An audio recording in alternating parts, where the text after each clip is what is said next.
जय हिंद दोस्तों। आज के इस वीडियो में मैं आप सभी से बात करूंगा ईएमआरएस हॉस्टल वार्डन के कट ऑफ के विषय में कि इस बार ईएमआरएस हॉस्टल वार्डन का कट ऑफ कितना जाने वाला है, मेल कैंडिडेट का कट ऑफ कितना जाएगा, फीमेल कैंडिडेट का कट ऑफ कितना जाएगा, आपका कितना स्कोर हो तो आप सभी लोग टियर 2 की तैयारी कर सकते हैं। इस बार ईएमआरएस में कितना कंपटीशन रहने वाला है, कितने बच्चों ने एग्जाम दिया है, कितने बच्चों ने एग्जाम स्किप किया है, पेपर का लेवल क्या रहा है, इन सभी को एनालिसिस करने के बाद आपका कैटेगरी वाइज कट ऑफ कितना हो सकता है मेल कैंडिडेट का, उसके साथ साथ फीमेल कैंडिडेट का। आज के इस वीडियो में मैं इन सभी टॉपिक के विषय में आप सबसे बात करूंगा। मैं उम्मीद करता हूं कि आप सभी लोग इस वीडियो को लास्ट तक अवश्य देखेंगे।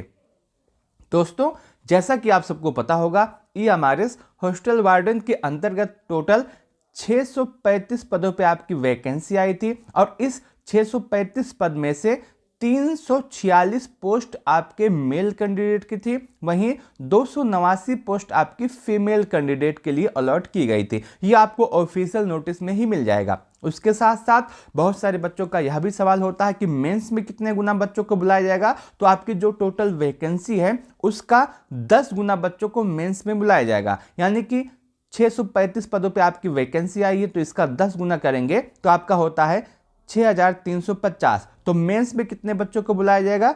6350। और इस 6350 में से 3460 बच्चे आपके मेल होंगे और वहीं 2890 बच्चे आपके फीमेल होंगे। ये भी आपको अभी से याद कर लेना है। मेल में कितने गुना बच्चों को बुलाया जाएगा? मेल में अगर हम बात करें कितने बच्चों को बुलाया जाएगा तो मेल में 3460 बच्चों को बुलाया जाएगा और वहीं फीमेल के लिए 2890 को बुलाया जाएगा। ये आपका ऑफिशियल है। अगर हम इसके बाद बात करें कि आपका पेपर का लेवल क्या रहा है और उसके साथ साथ आपका पेपर मॉडरेट आया है या फिर हार्ड आया है। अगर पेपर के लेवल की अगर हम बात करें तो आपका जो पेपर ओवर आया है ये आपका मॉडरेट टू हार्ड आया है। इसमें कुछ सेक्शन आपके बहुत ज़्यादा हार्ड थे और कुछ सेक्शन आपके बहुत ज़्यादा इजी थे। सबसे पहले हम बात करते हैं जीके जीएस के विषय में। तो आपका जो एग्जाम था इसमें जीके जीएस से 10 प्रश्न आए थे, 10 नंबर के थे और जीके जीएस आपका ओवरऑल बहुत ही ज़्यादा हार्ड रहा है।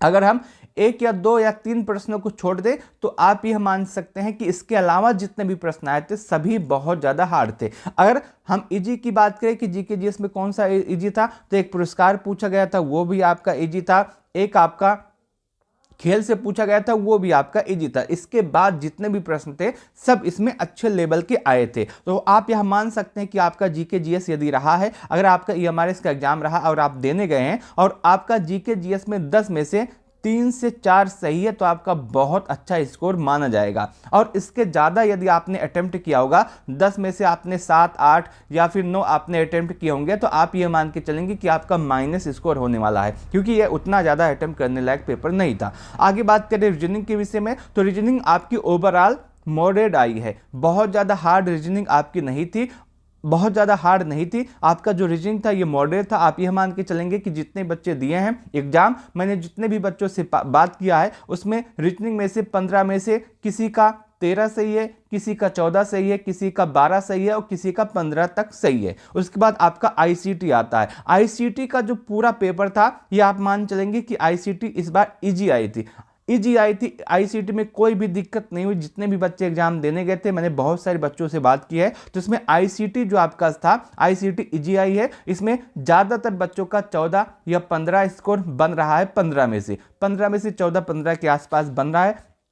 आईसीटी आपकी बहुत ज़्यादा हार्ड नहीं थी। अगर आपने बेसिक पढ़ा हुआ होगा आईसीटी का, अगर आपने प्रैक्टिस सेट अच्छे से लगाया होगा तो आपका आईसीटी पूरा का पूरा सही होगा। अब बात करते हैं सबसे हार्ड सेक्शन के विषय में। आपका जो पूरा एग्जाम हुआ है उसमें जो सबसे ज़्यादा हार्ड आया है ये आपका क्वांटिटेटिव एप्टीट्यूड आया है। जो मैथ का सेक्शन था ये आपका सबसे ज़्यादा हार्ड था। बहुत ही ज़्यादा कैलकुलेटिव मैथ आया था, बहुत ही ज़्यादा इसमें समय लग रहा था। मैं इस बात की गारंटी दे सकता हूँ जितने भी बच्चे एग्जाम दिए होंगे या देने गए होंगे उसमें जो सबसे ज़्यादा हार्ड लगा होगा और मैथ का सेक्शन लगा होगा। और मैथ में ही बहुत सारे बच्चे ऐसे थे जो मैथ अगर करने बैठते थे तो उनका समय बीत जा रहा था लेकिन मैथ आपका पूरा खत्म नहीं हो रहा था। बहुत ही कम बच्चे ऐसे मिलेंगे जो मैथ में 30 के 30 प्रश्न सही करके आए होंगे या फिर 30 के 30 प्रश्न लगा करके आए होंगे, क्योंकि मैथ इतना ज़्यादा कैलकुलेटिव आया था कि मैथ के लिए समय ही नहीं मिल रहा था।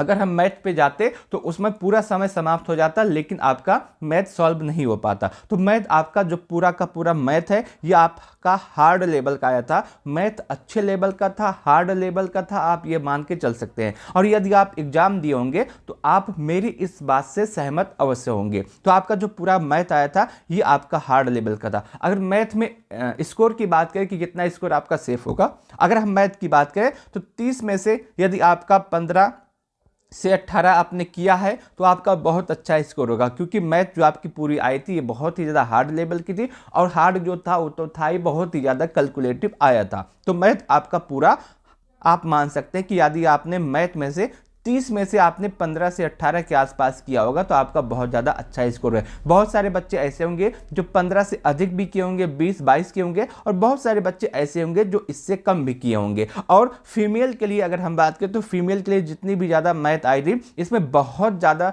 महिलाएं ऐसी थी जो मैथ को देख करके पूरा डर गई थी कि इतना हार्ड पेपर कैसे आ सकता है। लेकिन अगर आपने पहले के पेपर को एनालिसिस किया होगा जो आपका 14 तारीख को था, जो आपका 13 तारीख का था, तो उसी लेवल का मैथ इसमें भी आया है। ठीक है, आगे अगर हम बात करते हैं इंग्लिश के विषय में और हिंदी के विषय में, इंग्लिश और हिंदी जो आई थी ये आपके एग्जाम में मॉडरेट लेवल की आई थी। कैसे आई थी? मॉडरेट लेवल की आई थी इंग्लिश भी और आपका हिंदी भी। एक या दो सवाल को छोड़ दे तो आपका बहुत ज़्यादा हार्ड पेपर नहीं आया था। और यदि हम आपका सेफ अटेम्प्ट के विषय में बात करें, आपका कट ऑफ कितना जा सकता है इसके विषय में बात करें, आपका एक्सपेक्टेड कट ऑफ कितना होगा इसके विषय में बात करें, तो नीचे सब कुछ लिखा गया है कि फीमेल कैंडिडेट का एक्सपेक्टेड कट ऑफ कितना होगा, मेल कैंडिडेट का कट ऑफ कितना होगा। लेकिन मैं आपको बताना चाहता हूँ, आप यहाँ पे देख सकते हैं, यहाँ पे आपको सब कुछ आपकी स्क्रीन पे दिख रहा होगा। ये आपका मेल कैंडिडेट का पूरा कट ऑफ है, ये आपका फीमेल कैंडिडेट का पूरा कट ऑफ है, कैटेगरी वाइज आप इसको देख सकते हैं। लेकिन मैं आपको बताना चाहता हूँ, आप कमेंट के माध्यम से अपना स्कोर जरूर बताइएगा कि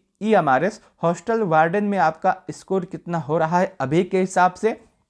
उसके साथ साथ आप कमेंट में अपना स्कोर जरूर बताइएगा। मैं आपको बताने का प्रयास करूंगा कि यह स्कोर आपके लिए सेफ है या नहीं, आपको टियर 2 की तैयारी करनी चाहिए या नहीं। आप कमेंट कैसे कर सकते हैं? मान लेते हैं आप UR हैं तो आप UR लिखिएगा। UR लिखने के बाद आप लिखिएगा कि आप मेल हैं या फिर आप फीमेल हैं, और उसके बाद आप अपना लिखिएगा स्कोर। मैं आपको बताने का प्रयास करूंगा यह स्कोर मेल या फीमेल के लिए सेफ है या नहीं, आपको टियर 2 की तैयारी करनी चाहिए या फिर नहीं। अब बात करते हैं कट ऑफ के विषय में। अगर हम कट ऑफ की बात करें तो सबसे पहले हम मेल कैंडिडेट का कट ऑफ बताने वाले हैं। मेल कैंडिडेट की अगर हम बात करें तो यदि आप UR हैं और आपका जो स्कोर है 62 से लेकर के 65 के आसपास हो रहा है तो आपका बहुत अच्छा स्कोर है। आप टियर 2 के लिए क्वालिफाई होने वाले हैं और आपको टियर 2 की तैयारी अभी से करनी चाहिए। यदि आप EWS हैं और आपका जो स्कोर है 58 से 60 के आसपास है तो आपका बहुत अच्छा स्कोर है, आपको टियर 2 की तैयारी करनी चाहिए। यदि आप OBC हैं और आपका स्कोर 58 से 60 के आसपास है तो आपका बहुत अच्छा स्कोर है, आपको टियर 2 की तैयारी करनी चाहिए। अब आपके मन में एक सवाल आएगा, मैंने EWS और OBC का कट ऑफ एक समान क्यों बताया है? तो आप ये मान के चलेंगे जब आपका रिजल्ट आएगा तो उसमें EWS का कट ऑफ और OBC के कट ऑफ में बहुत ज्यादा अंतर नहीं होगा। हो सकता है 1 या 2 नंबर कट ऑफ आपका EWS का ज्यादा जाए, या फिर हो सकता है 1 या 2 नंबर कट ऑफ आपका OBC का ज्यादा जाए, इससे ज्यादा अंतर नहीं होगा। बात करते हैं SC कैंडिडेट के कट ऑफ के विषय में, तो SC कैंडिडेट का जो कट ऑफ है आपका 52 से 53 के आसपास रहने वाला है। यदि आपका इतना स्कोर है तो आप सभी लोग टियर 2 की तैयारी कर सकते हैं। वहीं ST कैंडिडेट का जो कट ऑफ है वो 50 के आसपास जा सकता है। यह आपका पूरा मेल कैंडिडेट का कट ऑफ है, और यदि आपका स्कोर इसके आसपास है तो आप टियर 2 की तैयारी अवश्य कीजिएगा। आगे बात करते हैं फीमेल कैंडिडेट के लिए, और फीमेल कैंडिडेट के लिए जो आपका कट ऑफ है UR के लिए ये आपका 55 के आसपास जाने वाला है। EWS के लिए आपका जो कट ऑफ है ये आपका 53 के आसपास। OBC के लिए जो आपका कट ऑफ है वो भी आपका 53 के आसपास। SC के लिए जो आपका कट ऑफ है 50 के आसपास, और ST के लिए जो आपका कट ऑफ है ये 48 के आसपास जाने वाला है। ये आपका पूरा फीमेल कैंडिडेट का कट ऑफ है, और यहाँ पे आपका मेल कैंडिडेट का कट ऑफ है। आप इसको देख सकते हैं, आपका जो कट ऑफ है वो इससे अधिक नहीं जाएगा, इससे कम ही रहेगा। तो मैं उम्मीद करता हूं कि आपको यह पूरा वीडियो अच्छा लगा होगा, आपको यह पूरी एनालिसिस अच्छी लगी होगी। आप कमेंट के माध्यम से जरूर बताइएगा कि आपको यह वीडियो कैसा लगा, और कमेंट में आप अपना स्कोर भी बताइएगा कि आपका कैटेगरी क्या है, आप मेल हैं या फिर आप फीमेल हैं, और आपका स्कोर कितना हो रहा है। मैं आपको बताने का प्रयास करूंगा कि यह स्कोर इस कैटेगरी के लिए सेफ है या नहीं, आपको टियर 2 की तैयारी करनी चाहिए या फिर नहीं।